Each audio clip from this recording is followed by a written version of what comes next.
51వ రాష్ట్రంగా చేరండి. కెనడా ప్రధానికి ట్రంప్ చురకలు. ట్రంప్ తో భేటీ అయిన కెనడా ప్రధాని జస్టిస్ ట్రూడో వలసలు, డ్రగ్స్ అక్రమ రవాణాకు సరిహద్దులోనే చెక్ పెట్టాలన్న ట్రంప్, లేదంటే సుంకాలు తప్పవని హెచ్చరిక. వలసలు, డ్రగ్స్ అక్రమ రవాణాను సరిహద్దుల్లోనే కట్టడి చేస్తారా, లేదంటే అమెరికాలో 51వ రాష్ట్రంగా చేరుతారా అంటూ కెనడా ప్రధాని జస్టిస్ ట్రూడోకు అమెరికా కాబోయే అధ్యక్షుడు డొనాల్డ్ ట్రంప్ చురకలు అంటించారు.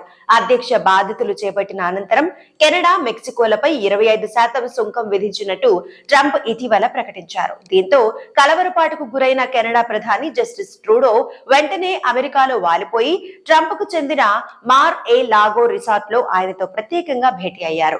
వలసలు, డ్రగ్స్ అక్రమ రవాణాను సరిహద్దుల్లోనే కట్టడం చేయాలని, లేదంటే సుంకాలు పెంచాల్సి వస్తుందని ఈ సందర్భంగా ట్రూడోను ట్రంప్ హెచ్చరించారు. అంతేకాదు, ఈ విషయంలో విఫలమైతే అమెరికాలో 51వ రాష్ట్రంగా చేరాలని చురక అంటించారు. కాగా ఈ భేటీపై ట్రంప్ స్పందిస్తూ చర్చలు ఫలవంతమైనట్టు చెప్పారు.